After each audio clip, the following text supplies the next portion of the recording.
Hi friends, welcome to my channel super trader Lakshya. यहाँ पे बात करूंगा किस तरीके से मार्केट को आप प्लान कर सकते हैं कल के लिए, क्या पॉसिबिलिटी दिख रही है, कौन से स्टॉक और सेक्टर दिख रहे हैं। सबसे पहले हम ग्लोबल देख लेंगे। अगर तो ग्लोबल में राइट नाउ मिक्स्ड पिक्चर है। आपका डाउ जोन्स रेड में है और जो नैस्डैक है वो करंटली ग्रीन में है। तो ओवरऑल मिक्स्ड है, यहाँ पे बहुत रेड नहीं है, लेकिन यूरोप में थोड़ा रेड है। और आज हमारे मार्केट ने लास्ट के 1.5-2 घंटे में काफ़ी बड़ा एक डाउनफॉल दिखाया, एक ब्रेकडाउन काइंड ऑफ स्ट्रक्चर दिखाया है। मुझे ऐसा लगता है कि इसके मायने ये हैं कि मार्केट बाउंस पे सेल करने को इंडिकेट कर रहा है। मैंने ये चीज़ अपने टेलीग्राम पे मेंशन की थी। बहुत सारे लोग ज़िद्दी बने बैठे रहते हैं। दूसरी चीज़ है कि जब एक्सिस बैंक का रिजल्ट आया, एक्सिस बैंक का रिजल्ट उम्मीद थी कि यार रिजल्ट के बाद रिएक्शन पॉजिटिव होगा, तो रिजल्ट अच्छा आया था, बहुत बुरा नहीं था कि इतना बड़ा फॉल आए। तो अगर रिजल्ट ठीक ठाक आया है और या रिजल्ट खराब आया है, जो भी कह लो, और उसके बाद अगर गैप डाउन हो रहा है तो चेस करने की ज़रूरत नहीं थी। मतलब चेस कोई उसके बाद बोला अरे ये तो ऊपर जाएगा, अरे मतलब अगर स्टॉक प्री ओपन में ही दिखा रहा है कि फ्लैट है तो उसको पहले 1-2 मिनट जब वो गिरा है तो उसके बाद आपको उसको चेज नहीं करना था, मतलब उसको कैच नहीं करना था। गिरा नहीं ये तो उठेगा ही उठेगा भाई। वो प्राइस ने रिएक्शन दे दिया कि रिजल्ट जो है इतना अच्छा नहीं है, रिजल्ट जबकि ठीक ठाक था। इसी तरीके से बहुत सारे स्टॉक में रिजल्ट ठीक ठाक होते हैं, फिर भी जैसे मारुति का रिजल्ट आया उसके बाद मारुति ऊपर गया जबकि रिजल्ट खराब थे, रिजल्ट इतने अच्छे नहीं थे। तो इस तरीके से मार्केट में होता है, इसलिए थोड़ा सा 5 मिनट का टाइम दोगे तो ज़्यादा बेटर है। सीधे कूद जाना सही नहीं रहता है। तो पहला पॉइंट ये है। दूसरा पॉइंट ये कि बैंक निफ्टी ने एक इंपॉर्टेंट लेवल तोड़ा है 41,050 का। मुझे ऐसा लगता है अगर 41,050 दोबारा से एक बाउंस आ जाए, कोई भी बाउंस अगर किसी रीज़न से आ जाए 150-200 पॉइंट का, मुझे लगता है वो एक अच्छी अपॉर्चुनिटी होगी निकलने की, सेल करने की। मुझे लगता है अभी सेल द बाउंस होगा जब तक हम 40,500 और 40,300-350 के एरिया एक बार टेस्ट ना कर लें। 40,000 भी एक सपोर्ट है, लेकिन इमीडिएट जो सपोर्ट है वो 40,450-500 के आसपास है। तो मुझे ऐसा लगता है कि एक और बाउंस अगर आता है, कल एक्सपायरी है, तो हम हो सकता है दोबारा से नीचे की तरफ जाएँ। और एक और चीज़ है, मार्केट को थोड़ा मैनेज करने की कोशिश की जा रही है। जैसे बैंक निफ्टी में आज 2 स्टॉक ऊपर थे, स्ट्रॉन्ग SBI और ICICI बैंक। उसी तरीके से आपका एक्सिस बैंक काफ़ी डाउन था। तो इस तरीके से आप देखेंगे कि बहुत देर तक इसको गिव अप नहीं करेगा, गेन जो भी है एक लेवल पे मेंटेन करेगा, एक रेंज में मेंटेन करेगा, और वो रेंज फिर अचानक से टूट रही है। तो इस तरीके का मार्केट ईजी नहीं है ट्रेड करना। इसमें जो रिस्क ज़्यादा लेंगे तो कैपिटल थोड़ा कम रखिए, क्योंकि ब्रेकडाउन ब्रेकआउट जो हो रहा है बहुत तेज़ी से हो रहा है। तो मेरा ये कहना है कि अगर मार्केट में जो सेकेंड हाफ में फॉल आया उस टाइप के फॉल आपको कैच करने हैं, कैपिटल कम रखिए आपको, क्योंकि वेट करना पड़ेगा और रिस्क ज़्यादा है, रिवॉर्ड भी ज़्यादा है। ये दोनों चीज़ें ध्यान देनी पड़ेगी। तो करंटली अगर बैंक निफ्टी में बाउंस मिले 41,050, 41,090 के आसपास तक, वो एक सेलिंग अपॉर्चुनिटी है। अगर गैप डाउन ही हो जाए और 40,500 के आसपास खुले तो फिर कुछ मत करिए, क्योंकि बाउंस होगा नहीं होगा आई एम नॉट श्योर, क्योंकि अभी जो स्ट्रक्चर दिख रहा है, कुछ रिजल्ट्स आ रहे हैं, उसके बाद भी डाउनफॉल आ रहा है। तो मुझे लगता है कि गैप डाउन को मैं इतनी जल्दी चेज नहीं करूंगा कि यार इसको रिवर्सल पकड़ूं या क्या करूं। मैं वेट करूंगा, देखूंगा कि यार प्राइस में स्ट्रेंथ है नहीं है, और फिर उसके बाद बाउंस के लिए प्ले करूंगा। ओवरऑल बाउंस पे सेल करना एक ज़्यादा ईजी अपॉर्चुनिटी है। मैंने आज अपने एनालिसिस ग्रुप में यही कहा था कि हम कॉल सेल कर सकते हैं। तो हमने 41,400, 500, 600, 700 ये सारे कॉल सेल कर सकते हैं, जो कि आसान अपॉर्चुनिटी है rather than buying. Put buy करके बैठे रहना, डिके को झेलना बहुत मुश्किल है। उसके अलावा हम निफ्टी की बात करें अगर, तो निफ्टी राइट नाउ 18,210 पे आ गया है। मैंने एक और मैसेज किया था, ट्विटर पे भी किया था। अगर ट्विटर पे नहीं है तो आप फॉलो कर सकते हैं मुझे, टेलीग्राम चैनल हमारा सुपर ट्रेडर लक्ष्य है, उसमें भी ज्वाइन कर सकते हैं। उसमें मैंने यही कहा था कि 350 अगर पार नहीं करता है, और मुझे लग रहा था स्ट्रेंथ नहीं है इतनी कि पार कर पाएगा, अगर 350 पार नहीं करता है तो मोस्ट प्रॉब्ली हम यहाँ से वापस घूम सकते हैं या फिर यहाँ पे रुके रहेंगे। और बैंक निफ्टी की जो स्ट्रेंथ है वो थोड़ी सी डाउट में थी, तो इसलिए थोड़ा सा हम जो थे कॉल सेलिंग की तरफ थे। तो निफ्टी ने एक अच्छा फॉल दिया है वहां से 100 पॉइंट का, बैंक निफ्टी ने तो बहुत ही बड़ा दिया, ऑलमोस्ट 400 पॉइंट का।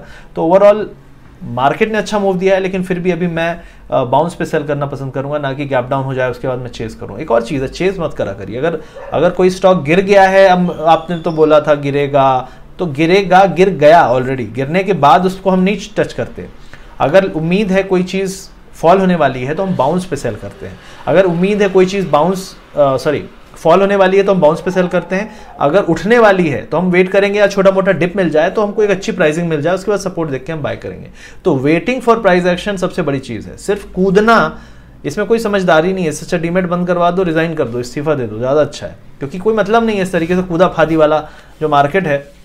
फिर आप वही पप्पू चेजर बन जाते हैं। जैसे एक बहुत सारे लोग हैं पप्पू ट्रोलर हैं ट्विटर में, और बहुत सारे लोग हैं जिनको लगता है कि मार्केट में अभी तक फॉल नहीं आया, जिनका पोर्टफोलियो लाल हो गया, उनसे पूछो। तो इस तरीके से बहुत सारे लोग हैं, लेकिन उनको समझ में नहीं आएगा, क्योंकि वो लोग वैसे ही हैं, बुद्धि जैसे चौथी पास वालों की होती है। तो मेरा कहना ये है, आप बनिए समझदार, और समझदार बनने का एक तरीका है, डोंट चेज द प्राइस।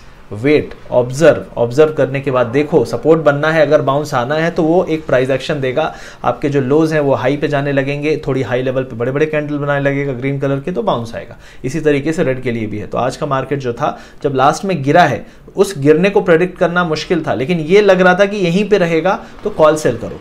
ऐसी सिचुएशन में पुट बाय करोगे तो पेशेंस बहुत टेस्ट करेगा, पैसा देगा, लेकिन कॉल सेल करो। तो इस तरीके से आपको प्लान करना पड़ेगा, इट्स नॉट दैट इजी। उसके अलावा अगर हम बात करें यहाँ पे, तो ऑटो फिलहाल मुझे लगता है थोड़ा सा और यहाँ से डाउनफॉल आएगा, और बाउंस पे सेल है ऑटो भी।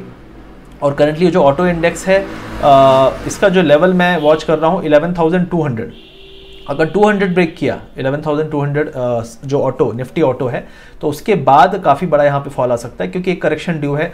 ऑटो में कुछ स्टॉक्स बहुत तेज़ी से भागे थे, टाटा मोटर और ये सब, तो इसलिए मुझे लगता है कि अगर, और टाटा मोटर का एक लेवल भी मैंने बताया था, बहुत सारे लोग 600 कर रहे थे, लेकिन एक लेवल टूटे उसके बाद बाय करना है। अब लोग उसके लिए बोलेंगे अरे यार टूटने तो वाला ही है तो मैं पहले ही खरीद लेता हूँ, मेरे को वेट क्यों करना है इतने समझदार लोग हैं। तो मेन वही, ये पेशेंस नहीं है लोगों में, इसलिए पेशेंस वाला गेम खेलना सीखिए, ज़्यादा आप फायदे में रहेंगे। एक्सिस बैंक ने एक आज कमर तोड़ फॉल दिया है, लेकिन इस फॉल के बाद आपको बाउंस पे सेल करने को मिलेगा, ना कि आप बोले कि गैप डाउन है फिर से मैं सेल कर दूँ। नहीं, अगर ये फिर से बाउंस होता है 810 के आसपास, तो वहां पे आपको सेलिंग अपॉर्चुनिटी मिलेगी। इमीडिएटली सेल नहीं करना है, बाउंस पे सेल, वीक स्टॉक को बाउंस पे सेल। उसके अलावा एचडीएफसी बैंक ने भी एक थोड़ा सा स्ट्रक्चर बनाया है, जो इसके हाइज हैं वो लो होते जा रहे हैं। 1630-35 के आसपास सपोर्ट है, अगर ये ब्रेक होता है तो फिर आपको 1600 तक का फॉल दिख सकता है, 1615-80 तक का। उसके अलावा जो IRCTC है उसने आज फिर एक बड़ा वॉलेटिलिटी दिखाई, हाई लेवल पे एक बाउंस था, अच्छा खासा बाउंस था, उसको उसने गिव अप किया। लास्ट में थोड़ा रिकवरी काइंड ऑफ स्ट्रक्चर है, लेकिन फिर भी 4000 का एरिया बहुत इंपॉर्टेंट है। अगर ये ब्रेक होता है तो आपको 38-3500 के लेवल मिल जाएंगे, लेकिन अगर नहीं भी मिलता है तो अगर कोई बोलता है लॉन्ग टर्म वाले हैं तो यहाँ से स्टार्ट कर सकते हो, हर 200-300 पॉइंट पे आप अपनी कुछ क्वांटिटी ले सकते हो। इस तरीके से आप प्लान करो। बाकी आप बोलो कि ये बेस है या 38 या 35 बेस है, किसी को नहीं पता, लेकिन एक तरीका है, अगर आपको लगता है कि मुझे IRCTC स्टॉक में होना है तो मेरा ये कहना है कि 100-200 पॉइंट यहाँ से आए डिप तो आप कुछ ऐड कर लो, और 150-200 आए तो और ऐड कर लो, इस तरीके से आप बाय कर सकते हो। उसके अलावा टाटा मोटर्स का जो फॉल है, मुझे ऐसा लगता है कि ऊपर जाने की भी हिम्मत नहीं है फिलहाल, लेकिन शॉर्ट मैं इसको नहीं करूँगा, क्योंकि ये कभी भी बड़े ग्रीन कैंडल बना सकता है, बना रहा है।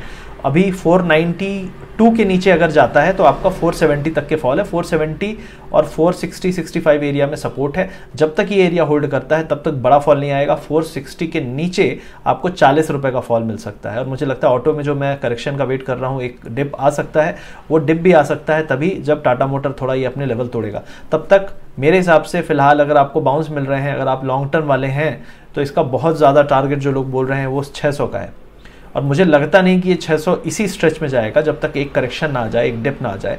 तो मेरा ये कहना है अगर 600 का आपको अरमान है तो आप ये मान लीजिए कि आपको 6 महीने बैठना है कम से कम।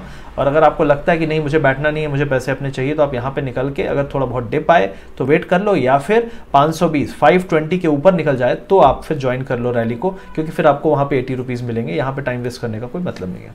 तो ये सभी पॉइंट्स हैं। Overall global market green, Indian market overall bounce पे सेल, थोड़ी प्रॉफिट बुकिंग, और मिड कैप में वीकनेस है, लेकिन उतनी वीकनेस अभी भी नहीं हुई है जो हम पिछले हफ्ते देख रहे थे। लेकिन उस वीकनेस के आते ही मैं निफ्टी पे टोटली शॉर्ट हो जाऊंगा। निफ्टी इस बार बैंक निफ्टी में भी शॉर्ट होऊंगा, क्योंकि बैंक निफ्टी मुझे लगता है इस बार ड्रैग करेगा पूरे के पूरे निफ्टी को, और आईटी हो सकता है इतना गिरे ना, आईटी संभालने का काम करे। जो मैंने पहले भी कहा था कि जो ओवरऑल मार्केट जब फॉल आएगा तो आईटी नहीं बैंक गिराएंगे, और बैंक 42,500 का एक टारगेट है, जो हो जाए पूरा तो अच्छी बात है, अगर नहीं हो रहा है तो फिर कोई बात ही नहीं है। हम उसका वेट नहीं करेंगे कि यार उसके बाद शॉर्ट करना ज़्यादा कंफर्टेबल था, क्योंकि वो एक लॉन्ग टर्म टारगेट है ट्रेंड का।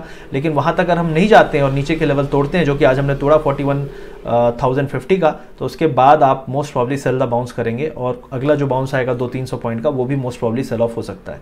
तो ये फिलहाल सेटअप है, स्ट्रक्चर है, थोड़ा प्लान करिए, थोड़ा पेशेंस के साथ काम करिए, और कैपिटल थोड़ा कम रखिए। अगले हफ्ते एक हफ्ते में काफ़ी वॉलेटिलिटी बढ़ने वाली है, फेड की पॉलिसी है, और दिवाली में बहुत सारे लोगों को उम्मीद है, तो सब उम्मीदें दिवाला सब एक साथ होगा, तो बहुत सारे लोग जो हैं परेशान हो जाएंगे। तो capital management is very important. I hope ये वीडियो अच्छा लगा। लाइक शेयर सब्सक्राइब, मिलते हैं अगले वीडियो में। Thank you very much.